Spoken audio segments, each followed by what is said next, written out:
Well, innovation is labor saving. There's very few innovations that actually create jobs. I mean, the whole idea of innovation is to cut costs, and usually the easiest cost to cut is labor costs. So I think that the whole employment and labor issue will have to be dealt with at the world level, not at the national level, because at the national level you have all these contradictory policies, which are very interesting in France. One of the things that struck me on my recent trip is that the two countries that have suffered least from the recession so far, very surprisingly, were France and Greece.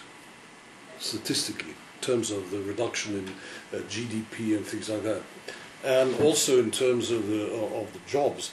And the reason there is quite obvious. It's very difficult to fire a person in both France and Greece. You can't fire people. You have to give cause. And this is an artificial mechanism. But in effect, you have people are not being hired, and there's the contradiction. On the one hand, Sarkozy is trying to create jobs. On the other hand, there's all the incentives to reduce jobs through automation, through all these. So we're full of contradictions. One of the major contradictions is also the retirement age. From the point of view of working more, people say we have to push the retirement age to 70 and beyond. And then from the point of view of having too many people and too much labor, you want to give people early retirement. I mean, we faced that problem when I was at the OECD. And we even had a joke version of that when the Danish ambassador said, why don't we apply what you would call the Danish formula, have people study until they're 45 and then put them immediately on early retirement. This way you resolve the issue. They are very fundamental issues, and I think the issue of employment and the issue of labor has not been resolved, and it's not just a question of the Dow going up. The Dow can go up, or Bombardier can make money, and you can still lose jobs because of the other two things. As I say, there's demand, there's outsourcing, and there's automation. Locking the boss in the factory, and not letting him out until he pays you $100,000 bonus. It's probably a pretty good solution too. Dr. Stanley.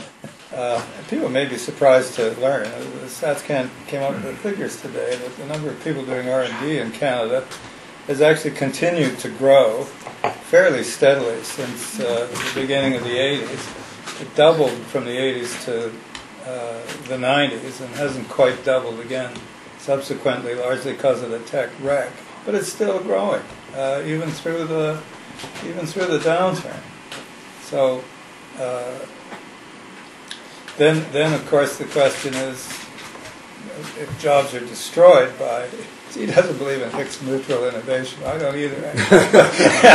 But all the literature is full of this crazy concept, just so they can get their equations right.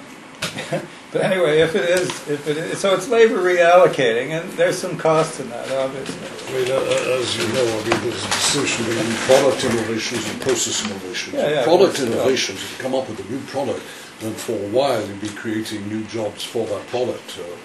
But process innovations are 90% of the time on labor saving, because what you want to do is produce the same thing with less cost. And so you can produce something else as well. Well, that's product innovation. No, but you might have.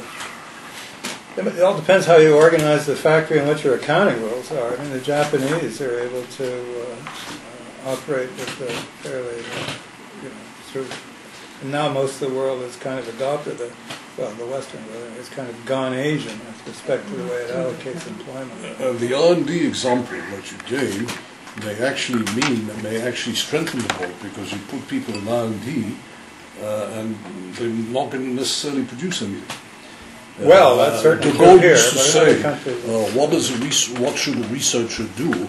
Un chercheur devrait trouver. But that's not the case. Research does not necessarily lead into finding, and therefore you can keep doing research indefinitely and write papers, as we in the academic world know, and nothing happens. Well, you get to go on cool trips, as Carl was saying. Okay. I want to